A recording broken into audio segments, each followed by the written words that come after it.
Next, we will hear from Chair Scott presenting House File 2959. The intention is to lay this bill over today. Chair Scott, please tell us about your bill.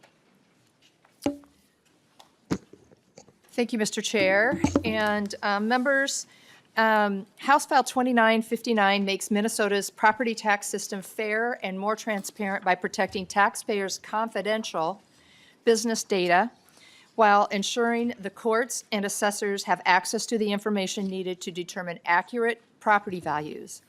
The bill answers the Supreme Court's invitation to clarify the law, strengthens due process protections, and fosters trust in the property tax appeals process.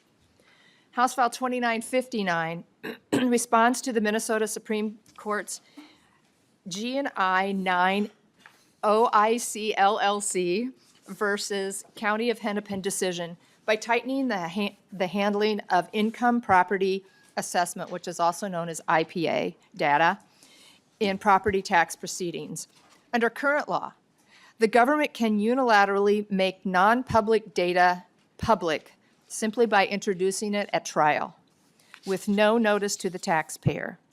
County assessors also use sensitive business information, which, and I would direct members to the first paragraph of House Research's summary that talks about, in that first line of the second paragraph, just that this is a very sensitive business data.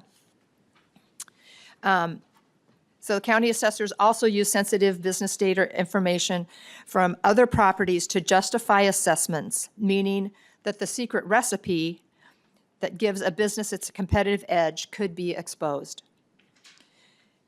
The Supreme Court noted that there is tension between accurate property assessments, data privacy, and due process, and suggested the legislature could clarify the rules.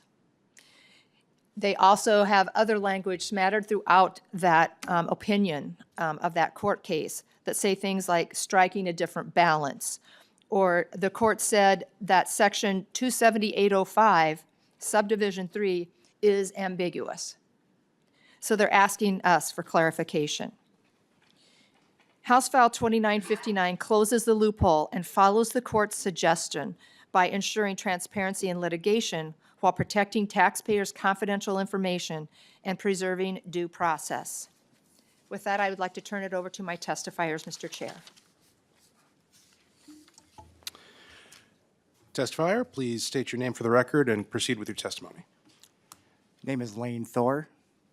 Madam Chair, members of the committee, Sir Co-Chair, thank you for the opportunity. My name is Lane Thor. I've been a Minnesota property tax professional for nearly 20 years, both as a former assessor and currently as a consultant. Currently, I serve as a principal for Ryan, and Ryan, if you're not familiar with Ryan, we are a global business tax and tax technology firm. I'm here today in support of 2959 because it does two very simple things. It protects taxpayer privacy, and it restores fairness to the property tax appeal process. Property owners appealing valuations must disclose detailed income information for income-producing properties, such as rent rolls, lease terms, operating expenses, and budgets. These documents are the operational blueprint of every business. Effectively, they're trade secrets. Imagine this. When you challenge the IRS, your full tax return is placed in a public file where anyone can access and view it.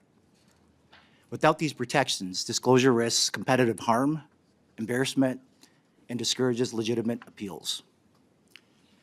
This current bill also addresses what's commonly referred to as the August 1st rule. The tax court has interpreted this statute as black and white. Over the years, they've also added additional and expanded this statute as well. Appeals are being dismissed without ever reaching the valuation merits. Cases have been lost over technical issues like a rent roll showing 11 units instead of 12 units, or omission of a temporary or verbal lease which has no impact on the valuation. The court itself has described the penalty as, quote, extraordinary, end quote, and, quote, draconian, end quote. The court further states that the law, quote, leaves no doubt that the legislature intends a harsh remedy for noncompliance, and we have imposed that remedy when warranted, end quote. Procedural perfection has begun to outweigh fairness in property tax appeals. Further, the current penalty in Subdivision 6 is in direct conflict with Subdivision 1, which directs the tax court to, quote, disregard technicalities and matters of form not affecting the merits, end quote. Why this matters? An appeal should be resolved based on merit, not paperwork technicalities or minor omissions. Minnesota is an outlier. I've worked many states across the U.S., and Minnesota has become an outlier where harmless omissions will end a property tax appeal. This undermines the confidence in the fairness of our tax system. In closing, 2959 does not hide evidence or limit assessors. It protects confidential data. It ensures appeals are decided on the merits.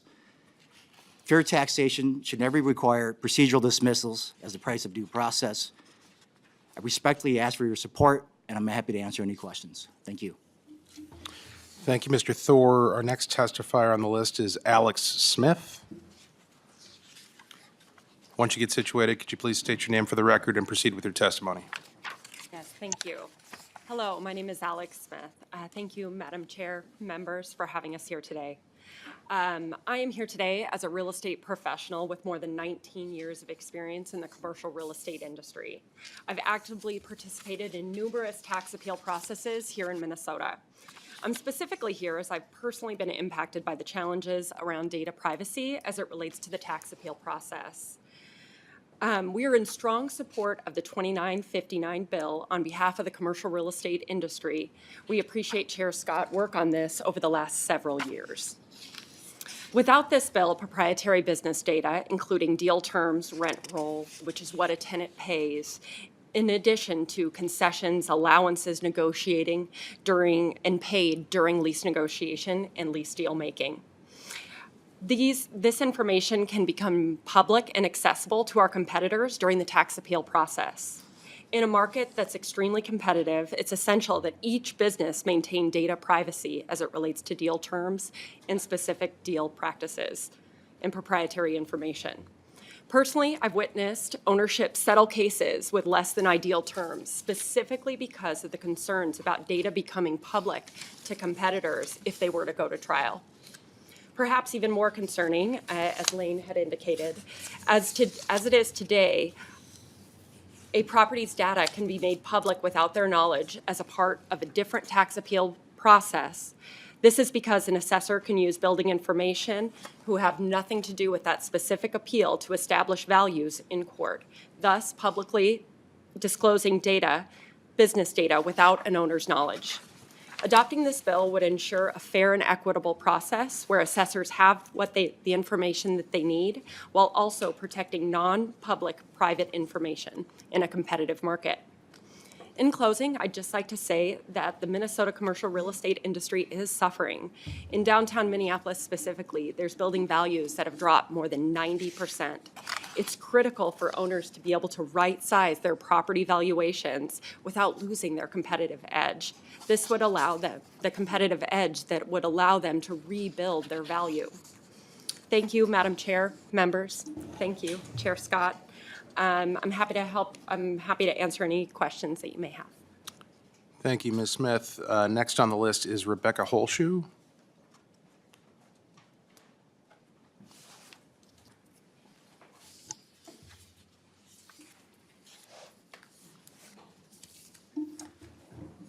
Please state your name for the record and proceed with your testimony. Thank you very much. Good morning. My name is Rebecca Holshoe. Thank you, chairs and members of the committee. I'm an assistant Hennepin County attorney. I lead the county attorney's tax court practice, in which our team defends approximately 2,000 new cases each year. I am not privy to the motivations of this bill's proponents, but I can tell you the impact will be to benefit the owners of commercial real estate in litigation at the expense of other taxpayers. Let me explain why. This bill has three major consequences. It will weaken statutory protections for real estate data. It will result in less accurate property tax assessments, and it will prevent the government from defending its value in court. First, this bill does not strengthen privacy protections. In fact, it does the opposite. Right now, the data in question is classified as non-public under Section 13.51 of the Minnesota Government Data Practices Act. This means the government cannot share it unless the requester obtains a court order. The court gets to decide whether the data is discoverable, and if so, whether its value to the litigant outweighs the privacy interest. That statute also requires notice to the property owner when sensitive data about that property is disclosed. This bill would eliminate both of these protections, allowing any tax court litigant to obtain non-public data about its competitors without notice to the property owner and without a court order. Second, this bill will increase the cost of tax court litigation and result in less accurate assessments. Right now, the data at issue is protected by the Data Practices Act, which assessing offices know how to apply uniformly. But this bill would require a unique protective order in every single case, which could result in potentially thousands of different orders with slightly different protections. Assessing offices are not equipped to isolate data points in this way, nor should they. The statutory mandate is to value property at market value, so assessors should look at market data. When data is collected by assessing offices, it may be entered into a spreadsheet or a model to develop a more accurate assessment. The point is not to view a property in isolation, as this bill would require, but to look at the market. If we lose the ability to compare the value of properties to one another, assessments will be less accurate and property taxes less fair. Third and finally, this bill will shift the tax burden to other property owners by making it harder for the government to defend the value of a particular property. This bill requires a protective order before a party can present any evidence to the court. If the government cannot comply with the protective order, which will almost certainly be the case, it will not be able to defend the assessment. The property owner will win a lower assessed value and a lower tax bill by default, which will of course shift the property tax burden to those taxpayers who have chosen not to challenge their assessments. In sum, what this bill really does is make it easier for litigants to gain access to sensitive information without showing a need for that information. It increases the cost of property tax litigation, and it makes it harder for the government to defend the value of an assessed property. Thank you very much for listening to my testimony, and I'm happy to answer any questions you may have. Thank you, Ms. Holshoe, and I am almost certain that there'll be some questions for you as we move into member discussion. Next on the list is Patrick Chapman.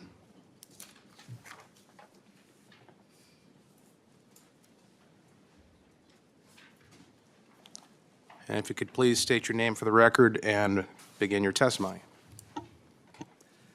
Thank you, chairs. Esteemed members, thank you for the opportunity to talk today.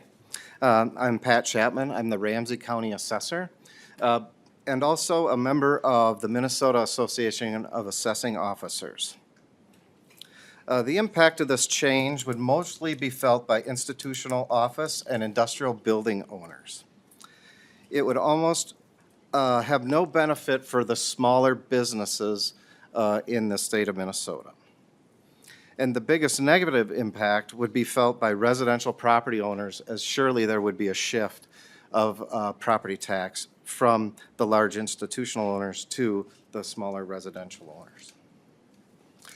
The tax court process is already tilted in favor of the large petitioner, as the fee to file a tax court petition is $310. That fee can apply to a number of properties as long as you own them in the same jurisdiction. That fee does not even cover the cost to administer the file as it goes through Minnesota Tax Court or a county's office. Assessors have a long-standing history of securing private data. It only becomes available in the tax court process when someone says we're wrong. The assessors are very proud of securing this data and enjoy the opportunity to hold that data close. The fair and equitable value of a property is the cornerstone of the Minnesota property tax system. This bill undermines that system for the benefit of the people at the very top of the system. Thank you.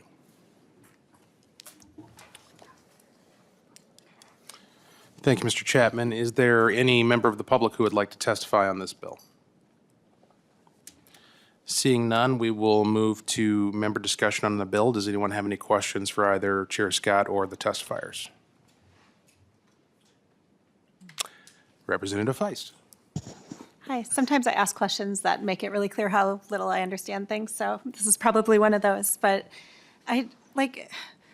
is there any way that the data could be disaggregated so that it's not identifying any specific businesses? It seems like the goal is to have some type of information equity through this process without sharing sensitive data that would undermine fair competition between businesses. Is there any way that data could be presented in a way that isn't identifying specific businesses? And forgive me if this is the dumbest question ever. Chair Scott. Mr. Chair, it's not a dumb question, and I would ask one of our testifiers to come and see if the practicality of that. It's a very good thought to disaggregate it so that they wouldn't know whose data it was, but I'll let one of the testifiers with more experience. Mr. Thorpe.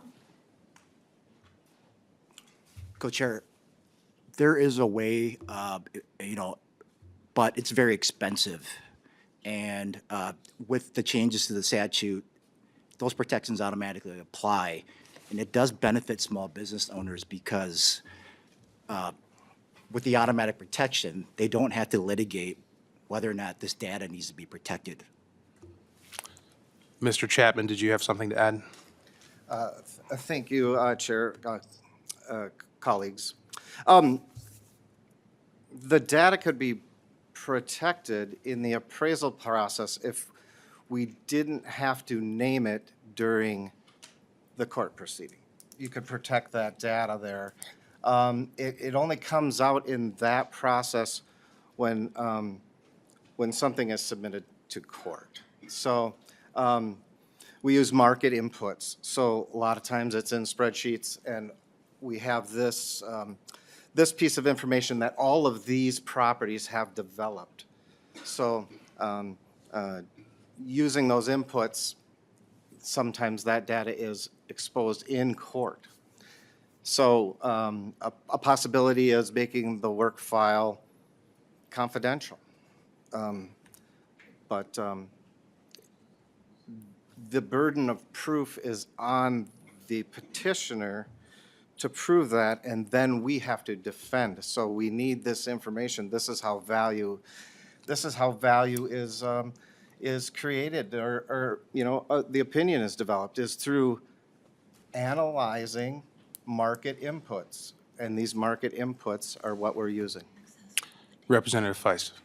Thank you so much. To the extent that I understood that, maybe there is some way that we could look at the data before it becomes part of the court proceeding. And I don't know. I'm happy to, I feel like I really don't understand this, but I understand it's complicated and important, and that there are differences of opinions. I do think that Section 5 seems reasonable. I just wanted to mention that.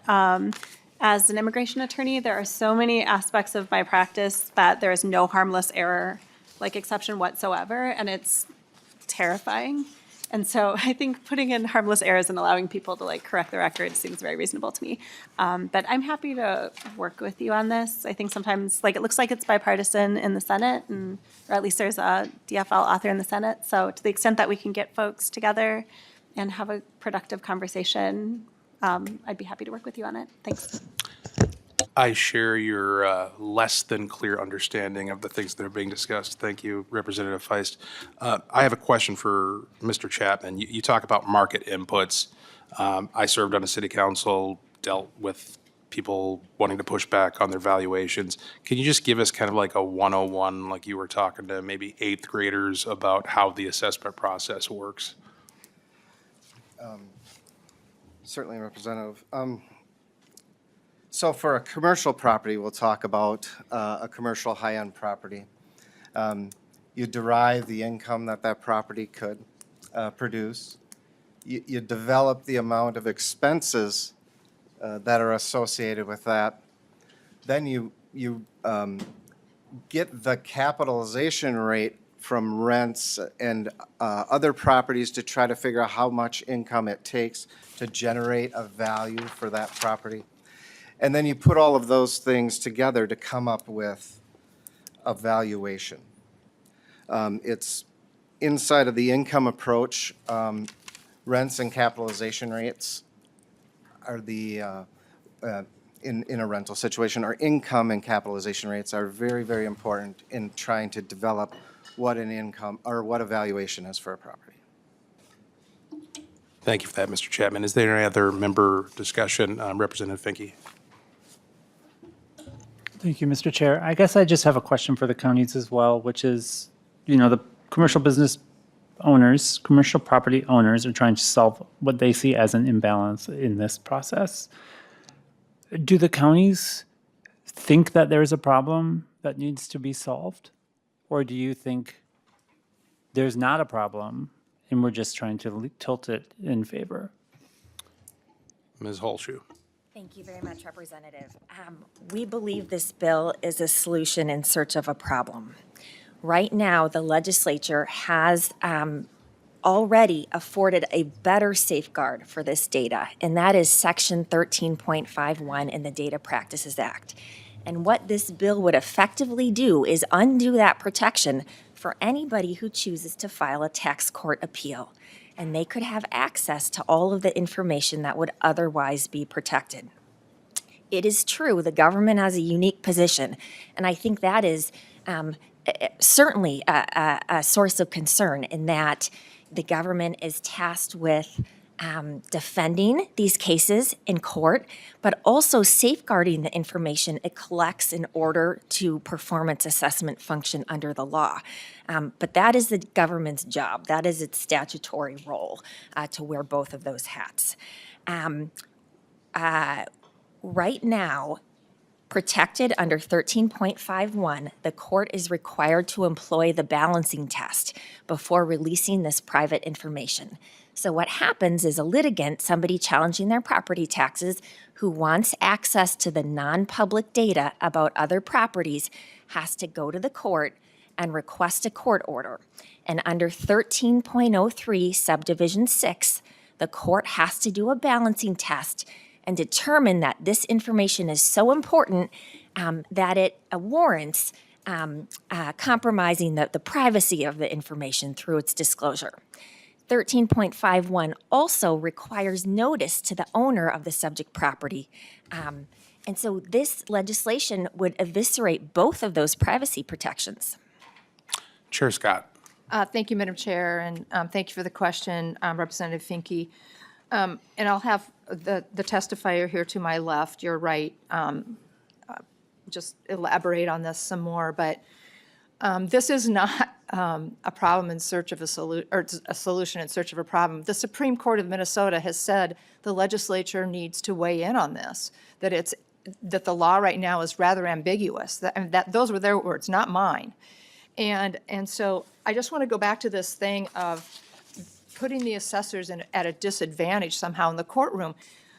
If they're party to the suit, then they have this, even if they put this if this becomes the law of the land, the protective order would allow anyone that's party to the suit to have access to that information. So they're going to have the same access to the information as the plaintiff would. But I will let the testifier elaborate. Mr. Thor.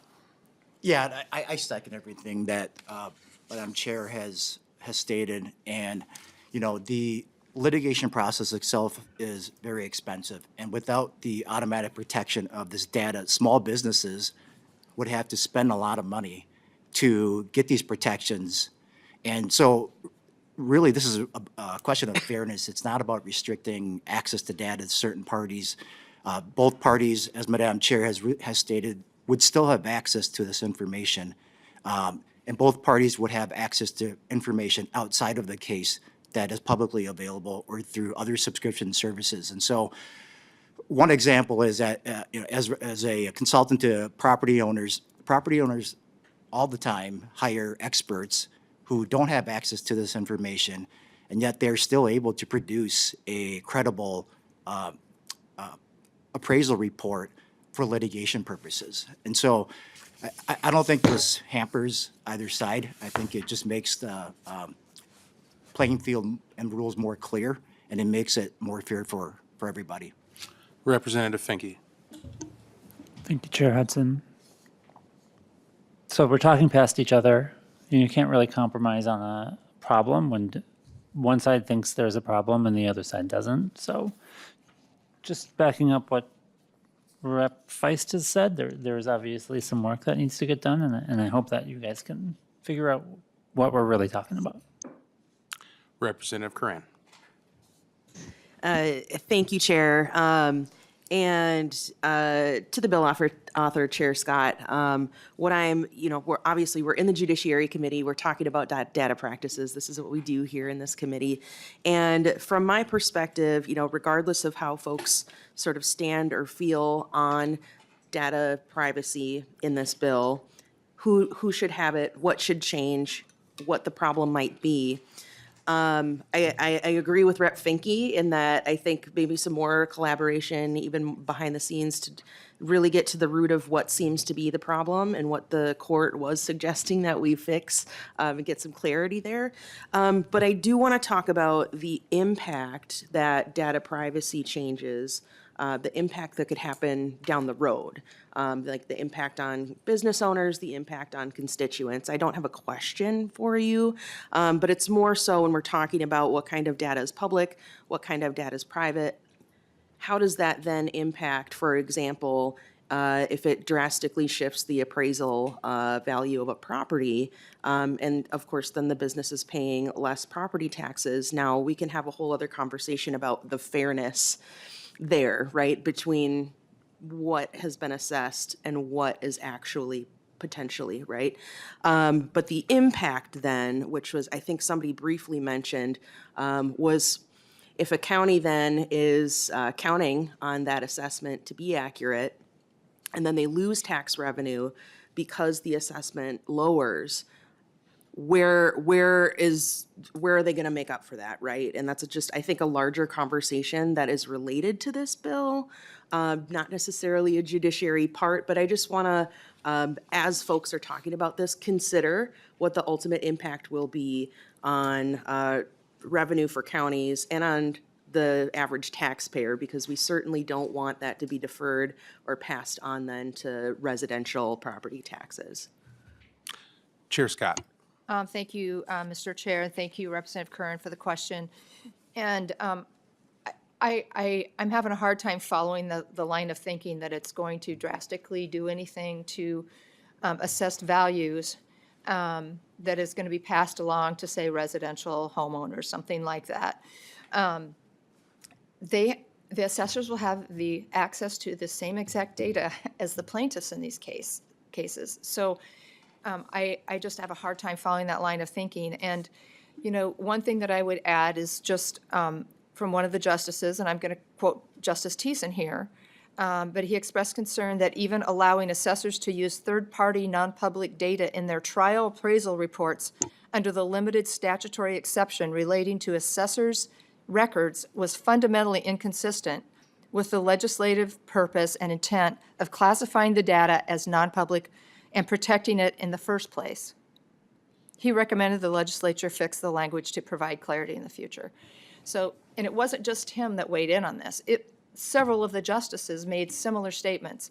And so I think that I would love to see both sides of this both sides of this issue come together more and work on a solution. If this isn't the one, then the assessors need to come to the table and talk with the building owners, because the current system is not fair.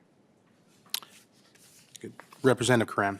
Thank you, Chair, and thank you, Chair Scott. I think this is a pretty productive conversation already. I appreciate what you have to offer in response to my comments and questions, and I think we're showing that we're doing our best to get some good work done, so I appreciate that.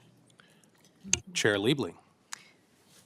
Thank you, Mr. Chair, and Representative Scott, thanks for bringing this. It takes a lot of something to take a bill like this and bring it because it's complicated, and obviously, we're all lay people here with regard to this, and it's really, we're all kind of struggling to understand the ins and outs of this, and I know the issue's been kicking around for a while, but we haven't all been engaged on it like you have, so thanks for indulging us, and I've heard some great questions from my colleagues, too. So what I'm a little bit still struggling with is, so what exactly in the statute is unclear? You know, I've heard a couple times, well, the statute is, there's inconsistencies, and I'd really like to hear also from the testifiers, you know, so if you could tell me that, Chair Scott, and then, you know, and then your testifier maybe, if he agrees with you, and then I'd like to hear from the county is, you know, because I think that seems to be there are two things I think are going on. One is whether it's unclear, and the other is whether it's fair. But let's first deal with the unclear part. Chair Scott. Thank you, Mr. Chair, and I think there are two sections, 13.51 sub 2 and section 278.05 sub 3. And sub 6 on 1303 could come into play too, and the testifier may be able to elaborate more on the unclear versus the unfair, the distinction there. Okay, but Mr. Chair, Chair Liebling. yeah, thanks. The numbers, you know, I'm sorry. that just doesn't compute for me. I'm sorry, and probably for anyone listening doesn't. If you could, like, tell me what the real issues are that are unclear in the statute. Chair Scott. Thank you, Mr. Chair. And maybe House Research could address the unclear versus the unfair, or sometimes the unclear delve into the unfair. But his summary is pretty helpful, I think. Mr. Hopkins, do you have anything for us? Mr. Chair and members, so one of the issues that the Minnesota Supreme Court has grappled with as this question has come to it over the years has been the relationship between the section of law that's amended in Section 4 of the bill on page 3, which says that assessor records shouldn't be excluded from discovery or admissible evidence on the grounds that the documents and the information recorded thereon are confidential or classified as private data on individuals. So the relationship between that provision in Chapter 278 and the general requirements under Chapter 13 that when a party in the litigation context seeks from a government entity data that is classified as not public, the government entity needs to deny that request and a court needs to issue an order regarding that discovery request, in which the court uses the balancing test that's at Section 13.03 subdivision 6 of the Data Practices Act. So that's been the question before the court over the years. The Minnesota Supreme Court over the years has been, what's the relationship between the section amended in Section 4 of the bill and the balancing test for purposes of civil discovery that's in Chapter 13. So those are the things that the courts have tried to reconcile in the past, but I can't really speak to the issue of unfairness. Chair Liebling. Thank you, Mr. Hopkins. That is helpful. Yeah, I don't really need you to go to the unfairness part. I think we've been kind of hearing that. So I guess what I would just say is that, as you can see, like for the folks who are testifying, who I'm sure know this, and for the public, this isn't always the best forum to resolve complicated technical disputes, right? Notwithstanding that the courts want us to clarify, it's really hard. We're not experts on this. And so it kind of, again, I think some of my colleagues said this, kind of puts it back in the court of the parties to try to, you know, the people who have expertise in this, to try to see if there can be some accommodation. I think we heard a good suggestion here, one way you might go from Representative Feist. Maybe there's a way to make that process of having the data be what was the term you used, the generic data, to have it collective data. Disaggregated. Yeah, de-identified. aggregated data, maybe there's a way to do that more cheaply and easily. Just maybe there is, and if somebody tries to do that. So, but, I mean, I think it's pretty clear that some of us are not comfortable today, and thank you for just deciding to lay the bill over at the outset. It seems like there's a lot at stake, and we don't have a comfort level to be able to say this is the solution, and certainly with the counties here saying that we don't even have a problem, it's difficult for us to put our thumb on the scale here. So thank you for bringing the discussion, Chair Scott. I see no further member discussion requests, so Chair Scott, if you want to respond to Chair Liebling and wrap that into your closing remarks, we can move forward. Members, thanks for a good discussion on this. I really wish the bill could move forward, and hopefully the message has been sent to both sides to work together to come up with a solution on this. The problem's not going away, and I just want to, I'll just go through some of my closing statements here. Taxpayers should not be required to surrender their privacy rights to exercise their legal right to challenge a tax assessment. As stated in the letter that you found online from Mr. Thor. Such exposure of sensitive and confidential business information is harmful and unfair and should remain protected in court. And finally, in Section 5, I don't think there's probably dispute on this piece, that it's more than reasonable to allow a 30-day period to provide any missing information on these challenges to allow the owners to get that missing data. As Mr. Thor said, just because you got it wrong and it was an 11-unit building, not a 12-unit building, there was one minor technical thing, your case should not be dismissed. So with that, members, thank you again for a good discussion, and I look forward to future discussions on this and hopefully a solution. Thank you, Chair Scott. Seeing no further discussion, the bill will be laid over.